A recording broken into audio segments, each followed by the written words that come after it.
ஹாய்ங்க. எல்லாரும் எப்படி இருக்கீங்க? இன்றைக்கி காலையில் நார்மலாக சீக்கிரமாக எழுந்திரிச்சு ஒவ்வொரு வேலையை பார்த்துட்ருக்கேன். ஃபஸ்ட்டு வந்து கோலம் போட்டு முடிச்சுட்டு நெக்ஸ்ட்டு வந்து கிச்சனில் இருக்கிற வேலையை பார்க்கணும். காஃபி போட்டு குடிச்சிட்டு தான் வந்து சமைக்கவே வந்து ஸ்டார்ட் பண்ணுவேன்.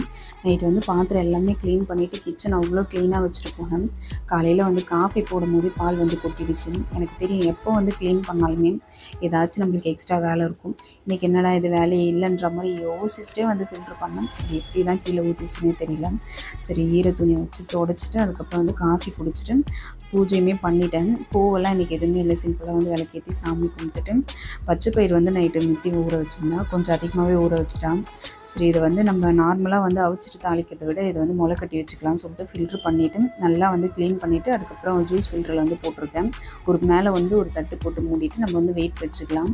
நேற்று நைட்டு வச்சது இன்றைக்கி வந்து காலையில் வந்து முளை கட்டுறதுக்கு ரெடி பண்ணி வச்சுருக்கேன். அடுத்த நாள் காலையில் எடுத்து பார்த்தா ரொம்ப நல்லாயிருக்கும். இது சாப்பிட்றது அவ்வளோ ஸ்ட்ரென்த்துன்னு சொல்லுவாங்க. ஆனால் ரோஸ் மித்தி இது வரைக்கும் சாப்பிட்டதே இல்லை. அன்றைக்கி சாப்பிடும் போதுமே அவங்க வேணான்ட்டாங்க. சரி ட்ரை பண்ணி பார்ப்போம். நெக்ஸ்ட்டு ரவை கிச்சடி பண்ணிவிட்டு அதுக்கப்புறம் வந்து வேர்க்கடலை சட்னி வைக்கலாம்னு சொல்லிட்டு ரெடி பண்ணிகிட்ருக்கேன். வேர்க்கடலை கொஞ்சம் பொட்டுக்கடலை 2 பச்சை மிளகாய் வச்சுருக்கேன். ஒரு 2 பீஸ் தேங்காய் கட் பண்ணி வச்சுட்டு கொஞ்சமாக புளி ஒரு 2 பல் பூண்டு வச்சுட்டு அரைச்சிட்டு தாளிச்சிக்கலாம்.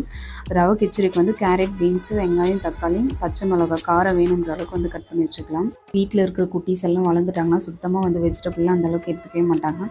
இந்த மாதிரி வந்து நம்ம ட்ரை பண்ணும்போது எடுத்து வைக்கிறதுக்கு ஒரு ஆப்ஷனே கிடையாது. கேரட், பீன்ஸ் ரொம்ப பொடியாக கட் பண்ணிவிட்டு கொஞ்சமாக மஞ்சள் பொடி போட்டுக்கணும். 1 கப்பு ரவைக்கு 3 கப் வந்து தண்ணி ஊற்றிக்கலாம்.